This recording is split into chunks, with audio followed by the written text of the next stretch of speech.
société. Certains sur Internet dénoncent le satanisme de l'industrie musicale actuelle et des artistes qui ne défendent plus grand-chose, à part leur pognon. C'est faux, le satanisme n'existe pas.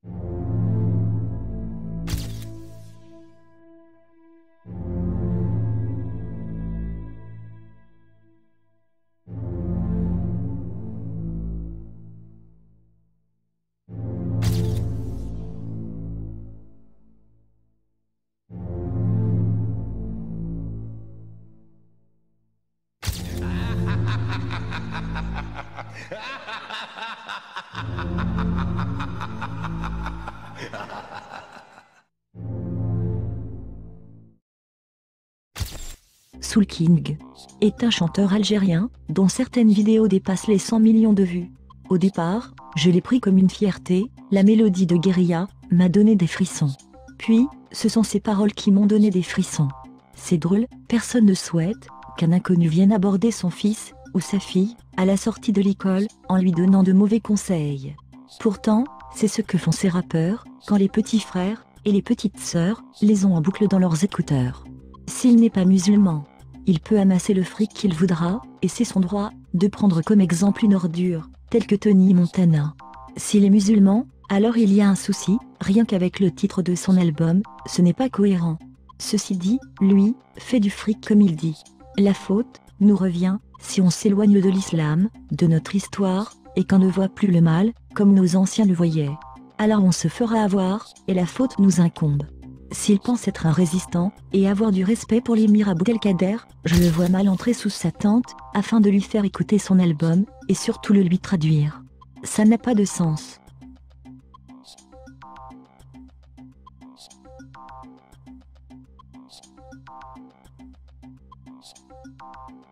Bref, il fait ce qu'il veut. Une chose est sûre, nous vivons une drôle d'époque, où les anges se font de plus en plus rares, dans ce genre de musique.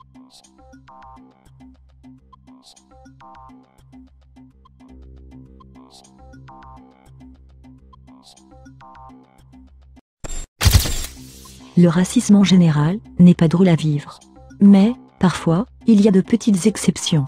Comme ce jour, où des militants du Front National découvraient que Florian Philippot se régalait en mangeant un excellent couscous. Il faut vraiment être idiot pour en vouloir à un être humain, sous prétexte qu'il se régale avec de la nourriture. Par contre, ils n'ont rien contre le fait que leurs voitures, elles, se nourrissent d'essence provenant en grande majorité de pays musulmans. C'est pour cette raison qu'ils me font pitié. Mon petit couscous a fait trembler le Front National. Des petits grains de semoule qui ont contribué à l'exclusion de l'ancien vice-président du Front National, rien que ça. Merci à toi, mon petit couscous.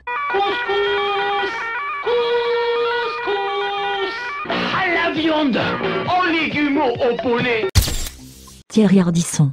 Né le 6 janvier 1949, à Bourganeuf dans la Creuse. Dans une interview, donnée à son ancien ennemi, Marc-Olivier Fogiel, l'animateur condamné en 2005 pour injure à caractère racial. Thierry Ardisson, dans l'émission Le Divan, se livre sans langue de bois. On apprend qu'à l'âge de 20 ans, il tente de se suicider. Lorsque le psychiatre lui propose un traitement, il refuse, de peur qu'il le rende normal. Finalement, il préfère se réfugier dans l'héroïne. Un jour sans raison, il coupe complètement les pans avec ses parents, et reste 10 ans, sans donner de nouvelles. Il dit qu'il aimait sa mère, son père, son frère, mais qu'il ne ressentait aucun sentiment d'appartenance à cette famille. Il reproche à son père d'avoir amené sa grand-mère vivre avec eux à la maison, et que cela avait gâché son enfance. Quant à sa grand-mère, du côté de sa mère, il lui reproche d'avoir abandonné sa fille, dans un magasin de jouets, à l'âge de 3 ans et demi. Il poursuit, en racontant qu'il se sentait frustré de ne pas pouvoir se balader nu, et qu'il ne comprenait pas que son père de confession catholique lui demande de se rhabiller. Puis, arrivent les années 68, et la libération sexuelle. Où tout le monde couchait, avec tout le monde. Un conseil qu'il donne, aux jeunes de banlieue. Selon lui, cela réglerait des problèmes, dit-il tranquillement, l'homme qui s'est ouvert les veines, l'homme qui se vante de s'être drogué, en ne respectant pas la loi française. celui qui nous raconte que quand il était petit, prenait du plaisir à arracher les ailes aux mouches. C'est clair qu'en découvrant cette triste histoire, je comprends mieux ces pseudo-débats sur l'islam.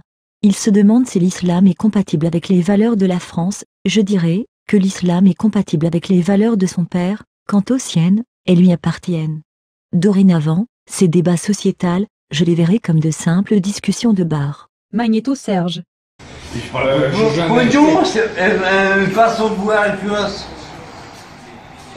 Par contre, ce que je regrette... Pourquoi il y a un autre gars, maintenant tout le monde va acheter Charlie des millions d'exemplaires? Non, c'est une façon d'être... États-Unis attends, le gouvernement. Non, c'est une façon de donner de l'argent pour le journal pour que ça continue. Mais c'est vrai que... Le journal, c'est encore les chanteurs.